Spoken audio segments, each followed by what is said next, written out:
Mike McDermott, and in this video we're going to look at two more campaigns conducted by the United States Army against the Indians. In the first case, the Black Hawk War, which was the very last conflict that occurred in the Old Northwest, an area that had become several territories and that were in the process of becoming states. The second campaign conducted against the Comanche Indians, the dominant tribe in the Southern Plains. But first, the Black Hawk Wars. In the spring of 1831, a leader of the Sac tribe named Black Hawk led a group of 1,500 Indians, including Kickapoo and Meskwakis Indians, away from the Iowa Indian Territory, which west of the Mississippi, and back across the river into Illinois. Their purpose was to reoccupy the Indian town of Saukenuk and other land which had been ceded to the United States by the Treaty of St. Louis in 1804. Black Hawk and his followers insisted that Indian negotiators had not agreed that American settlers could occupy all of their ancestral land on the east side of the Mississippi River. That, however, is what the treaty stipulated, and surveyors and settlers were already moving into and beginning to occupy that area. Known as the British Band because they flew a British flag to defy American sovereignty, they also sought British support from Canada. The Indians alarmed government officials enough in Illinois for General Edmund Gaines, commander of the Western Department of the Army, to assemble troops and march to Saukenuk. By the time the army arrived, however, the town was abandoned and the Indians were back on the west side of the river. General Gaines then met with Black Hawk and other Indian leaders, and on the 30th of June, an agreement was signed whereby the Indians promised to remain west of the river. They also agreed to break off contact with the British in Canada. Later in the year, however, Black Hawk was told the British would support him against the United States. And in early April of 1832, he recrossed the river to the east side, and with about 2,000 followers that included 500 mounted warriors. The report concerning British assistance may have been wishful thinking, but the arrival of the British band did cause Illinois Governor John Reynolds to call for militia volunteers to enlist for 30 days. 2,100 men were mustered into service and organized into a brigade of 5 regiments commanded by General Samuel Whiteside. Among those volunteers was Abraham Lincoln, then 23 years old, and the elected captain of his militia company. Other militia who joined the expedition remained under state control, and unity of command was ignored when Governor Reynolds decided to go along as a militia general. Once the expedition got underway, General Reynolds and the state militia took the lead, and when the British band was located, a force of 260 militia cavalry was ordered to reconnoiter their camp.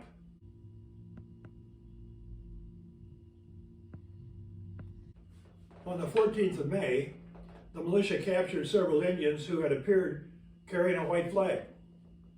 A second group of Indians was then fired on, and Black Hawk decided to avenge the men he had sent under a flag of truce. At dusk, the militia camp was surprised and panicked by 40 warriors, and 12 militiamen died during what became known as the Battle of Stillman's Run. Warriors from the British band then began raiding and killing settlers and isolated travelers in the area. Other Indian attacks resulted from personal grievances, such as the killing of 15 American men, women, and children at a settlement where a dam had been built which cut off fish to Indians living downstream. Unable to locate the British band and concerned about their families, militiamen began disappearing, and on the 28th of May, the militia was disbanded except for 300 men, to include Captain Lincoln, who agreed to stay in the field until a new force could be organized. A series of fights between war parties and militia took place during June, and while none was decisive, the ongoing attacks caused great concern throughout western Illinois and Wisconsin. On 24 June, Black Hawk led 200 warriors against the Apple River Fort near present-day Elizabeth, Illinois. And that fort was occupied by about 35 settlers and their families. Unable to overcome the defenders, the Indians burned nearby farms and the next day scrimmaged with an approaching militia unit. 9 Indians and 5 militiamen were killed before Black Hawk broke off the fight. The band was running out of food and decided to move back west of the Mississippi, but before they could escape, a militia force caught them near present-day Sauk City, Wisconsin. According to the militia, an attempt to surrender on the part of the Indians was misunderstood, and so 120 warriors attacked the 750 pursuing militiamen in an effort to buy time for the band, for the women and the rest of the people to escape. 68 of the warriors were killed, and the rest of the Indians continued toward the Mississippi River, leaving a trail of cast-off items and stragglers to mark their retreat. About 500 Indians, including 150 warriors, attempted to cross the river but were stymied by the arrival of an armed steamboat. The troops caught up with them the next day, and the ensuing Battle of Bad Axe ended the Black Hawk War. About 260 Indians had died, including 100 who drowned in the river while trying to escape. 14 militiamen were killed, bringing an end to the last organized resistance to white settlement in the old Northwest Territory. Other Indians who were either allied with the Americans or who saw an opportunity to attack a weakened enemy took up the pursuit. And in a final act, Sioux in the Iowa Indian Territory on the west side of the river attacked the remnants of the British band and killed 68 of the men, women, and children that they could catch. Black Hawk and his immediate followers surrendered to an Indian agent, and Colonel Zachary Taylor took charge of the Indians, who were held prisoner for about 8 months before they were released back to the Iowa Territory. Subsequently, chiefs were taken on a tour of several cities to impress them of the futility of resisting America's continuing expansion. A total of 77 settlers, militiamen, and army soldiers were killed during the war, while roughly half of the 1,500 members of the British band who crossed initially into Illinois died during the 4 months of the Black Hawk War. Army officers were not impressed with the militia, which one lieutenant described as, quote, a motley multitude of citizen volunteers who were as active as a swarm of bees, catching horses, electioneering, drawing rations, asking questions, shooting at targets, electing officers, mustering in, issuing orders, disobeying orders, galloping here and there, cussing and discussing the war, and generating rumors thereof, end quote. A number of aspiring politicians fought in the war, to include 7 future United States senators, 4 future Illinois governors, and men who would later become governors of Michigan, Nebraska, and Wisconsin Territory. So aspiring politicians saw all kinds of opportunity. There was also a future American president involved, Abraham Lincoln. He was modest concerning his service, although he did say being elected to command the militia company was one of the proudest moments of his life. His self-depreciation was exemplified by tongue-in-cheek remarks he made during his speech before the United States Congress when he was serving his single tour in the House of Representatives. He referenced Senator Lewis Cass's previous accounts, which were self-promoting. And Lincoln said, by the way, Mr. Speaker, Did you know that I am also a military hero? Yes, sir. In the days of the Black Hawk War, I fought, I bled, and I came away. I was not at Stillman's defeat, which Senator Cass had obviously taken credit for, but I saw the place very soon afterwards. I did not break my sword, for I had none to break, but I bent a musket pretty badly on one occasion. If he saw, that is, if Senator Cass saw any live fighting Indians, it was more than I did. But I had a good many bloody struggles with mosquitoes. And although I never fainted from the loss of blood, I can truly say I was often very hungry. And so spoke a future president of the United States. And now we'll take a look at the campaign that the Army conducted against the Comanche tribe. Very, very different situation than either the terrain or the tribes in the Old Northwest. The Comanches roamed a vast area of the Great Plains known as Comanche, which included eastern New Mexico, southeastern Colorado, southwestern Kansas, western Oklahoma, northwestern Texas, and the northern areas of Chihuahua and Coahuila in Mexico. The Comanches were the preeminent Southern Plains tribe. Social status in the tribe was based on warfare. War is what Comanches did. Warriors had a well-deserved reputation for personal bravery, and they always fought to the death. They had no word for surrender, and a Comanche warrior didn't understand the concept of actually surrendering under any circumstance. Comanches also routinely and persistently raided neighboring tribes, and they had for several hundred years, as well as Spanish, Mexican, and American settlements, particularly as American settlers began to move into Texas. Over the years, they took captive hundreds of women and children during those raids. They kept some as slaves, and in some cases, they were allowed to marry into or become part of the tribe, but most were sold as slaves to the Spanish and later to the Mexicans. Never forming a single cohesive tribe, the Comanches were divided into 5 major big bands, sharing a common language and a common culture, making negotiations with the entire tribe problematic. With the acquisition of California and the Oregon Territory, the policy of a permanent Indian territory west of the Mississippi River, initially established in the 1830s, began to erode. The Homestead Act of 1862 brought a flood of immigration into areas previously populated only by Indians, with the expected attendant conflict.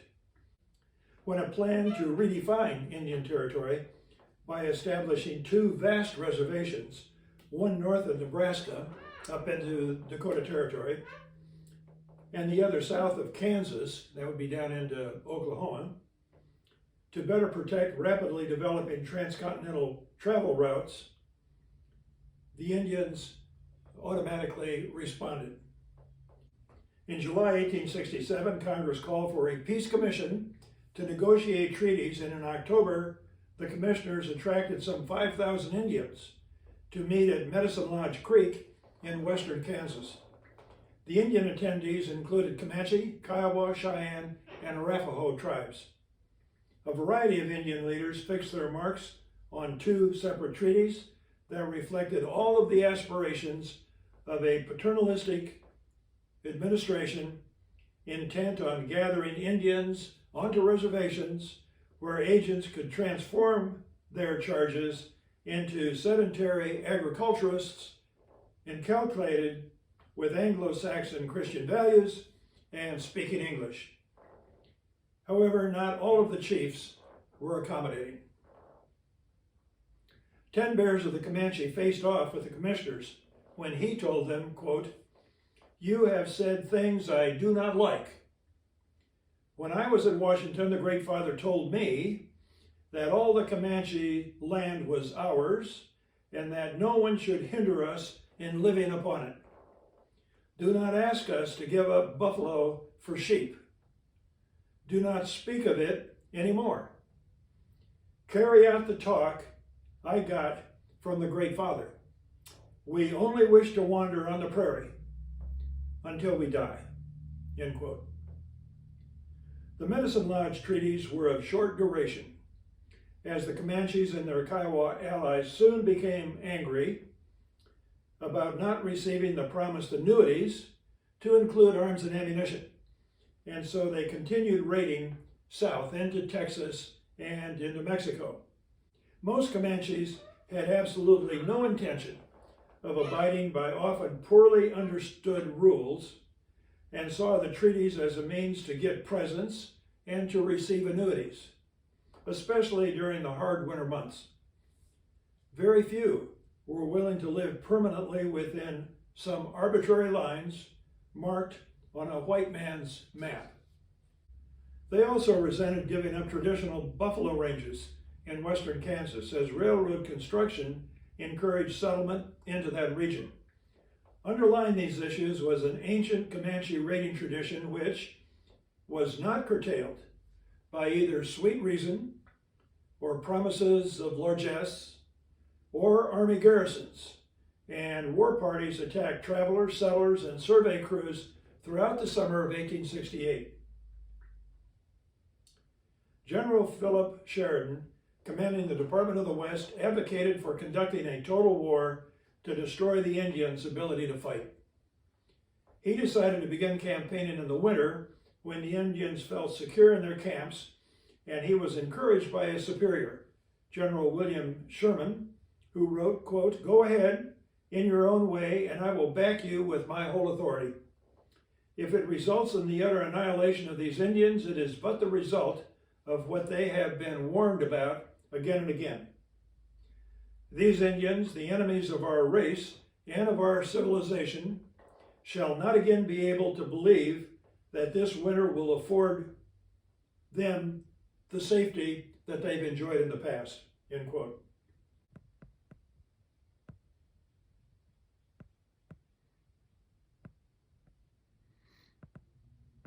On the 27th of November, Lieutenant Colonel George Custer and the 7th Cavalry caught a Cheyenne village by surprise when they found it wintering on the Washita River.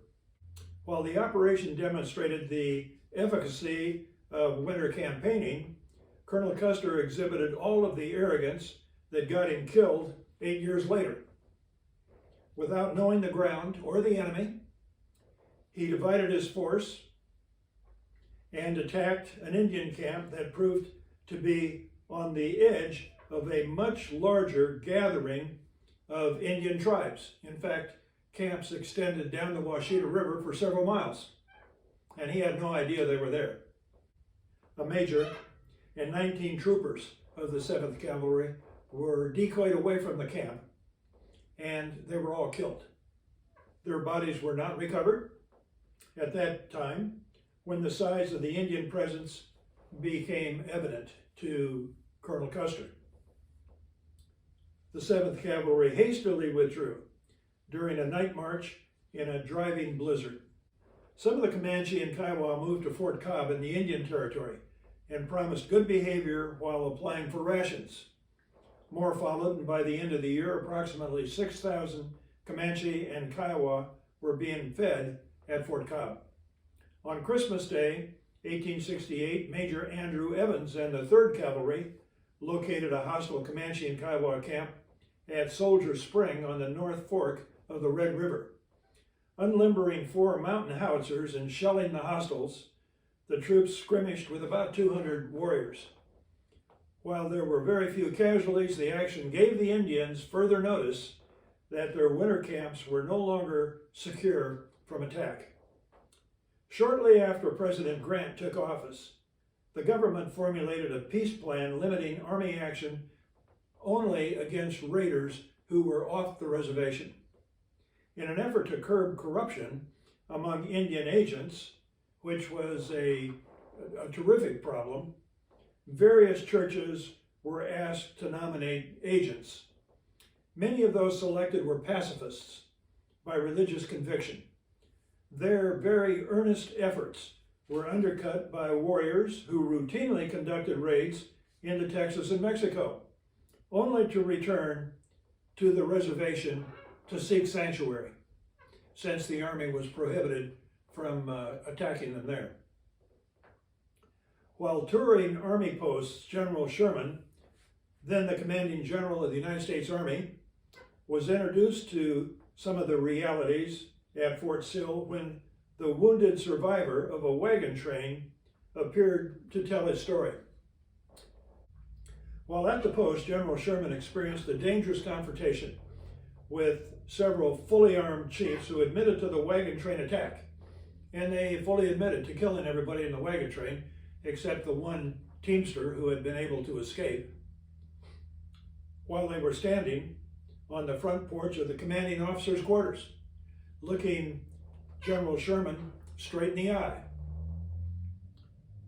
3 of the chiefs were arrested, and the sanctuary Fort Sill had afforded previously could no longer be ignored. One band of Comanches had steadfastly refusing to sign any treaty, and they continued to roam the Staked Plains, also known as the Llano Estacado, in northwestern Texas and eastern part of New Mexico. Their main camp of 262 lodges was located on the North Fork of the Red River and destroyed in September of 1872 by Colonel Ronald Mackenzie and the 4th Cavalry.